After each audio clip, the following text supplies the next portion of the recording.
అందరికీ నమస్తే అండి. Welcome to your Kondali speaks. So ఈ రోజు మనం కన్యా లగ్నం వారికి విశ్వవసనామ సంవత్సరం ఎలా ఉందో తెలుసుకుందాము. కన్యా లగ్నం వారికి మార్చి 30 నుండి మే 14 తారీఖు వరకు చాలా ఎక్సలెంట్ పీరియడ్ ఉంది. శని దశ అవ్వకపోతే మాత్రం ఈ పీరియడ్ చాలా ఎక్సలెంట్ గా ఉంటది. సో మంచి వివాహ బలం ఉండటం, వివాహ అన్యోన్యత ఉండటం, వివాహం అయిన వాళ్ళకు కూడా ఏమైనా సమస్యలు ఉన్నా వీటి తీరిపోవడం, సో వివాహ సఖ్యత కలగటం అనేది మనకి ఈ పీరియడ్ లో మనం కన్యా లగ్నం వారు చూసుకోవచ్చు. దాంతో పాటు సంతాన బలం ఉంటది. సంతానం కోసం ట్రై చేసే వాళ్ళకి సంతానం కలగటం పాటు ఉన్న వాళ్ళకు కూడా సంతానం వల్ల కొంచెం సంతృప్తి సంతోషం అనేది కలిగే అవకాశం ఉంటది.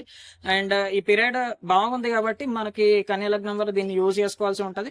అండ్ పార్ట్నర్ వల్ల కలిసి రావటం శని దశ అవ్వకపోతే మాత్రం ఈ ఫలితాలు అనేది వర్తిస్తాయి. సో మీ జాతకంలో అది చూసుకోవాల్సి ఉంటది.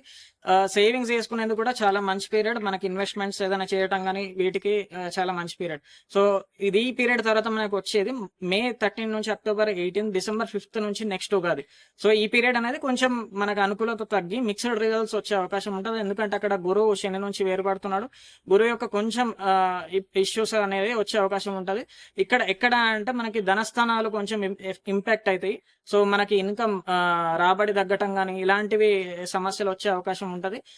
కుటుంబ సఖ్యత తగ్గడం కానీ ఇలాంటివి మనం కన్యా లగ్నం వారు చూసుకోవాల్సి ఉంటుంది. అండ్ ప్రాపర్టీస్ కొనటం అమ్మటం అంత మంచి పీరియడ్ అయితే కాదు. కొంచెం అక్కడ ఒకవేళ తప్పనిసరి పరిస్థితుల్లో అయితే మనం గురువు యొక్క రెమెడీస్ చేసుకోవాల్సి ఉంటుంది. సో జాబ్ లో స్ట్రెస్ పెరగటం, ఉద్యోగం ప్రయత్నాల్లో అంత సక్సెస్ రాకపోవడం, ఇలాంటివి కన్యా లగ్నం వారు ఎదుర్కొనే అవకాశాలు ఉంటాయి. ఈ పీరియడ్ ఏదైతే మధ్యలో మనకి 175 డేస్ ఉందో ఆ పీరియడ్ లో ఈ ఫలితాలు వర్తిస్తాయి. తర్వాత వచ్చే పీరియడ్ అయితే అక్టోబర్ 18 నుంచి డిసెంబర్ 5. ఈ పీరియడ్ చాలా కేర్ఫుల్ గా ఉండాల్సిన పీరియడ్. ఎందుకంటే ఇక్కడ శని గృహాలని మళ్ళా శని గ్రహాన్ని కూడా మనకు గురువు పట్టుకుంటున్నాడు. సో గురువు ఉచ్చలో ఉండి అంటే కరకటకంలో ఉండి శనిని పట్టుకుంటున్నాడు కాబట్టి గురువు చాలా బలంగా ఉన్నాడు.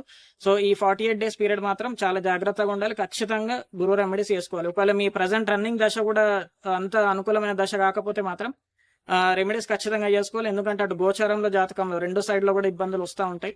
సో ఈ విషయాన్ని గుర్తుపెట్టుకోవాలి. ఏదైనా అమ్మటానికి కానీ అసలు చాలా రాంగ్ టైం. అంటే ఏదైనా అమ్ముదాం అనుకున్నా మనకి కంప్లీట్ లాస్ అమ్ముకోవాల్సి వస్తుంది.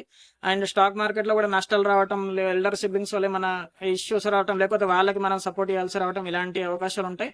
అండ్ వివాహంలో ఇబ్బంది. అంటే ఈ పీరియడ్ మాత్రం ఏదైతే చెప్పినో ఈ పీరియడ్ వివాహానికి మాత్రం అంత అనుకూలమైన పీరియడ్ కాదు. సో మీరు ఒకవేళ ప్రయత్నాలు చేస్తున్నా కూడా అవి దగ్గర దాకా వచ్చి ఆగిపోవడం లాంటివి జరిగే అవకాశం ఉంటుంది.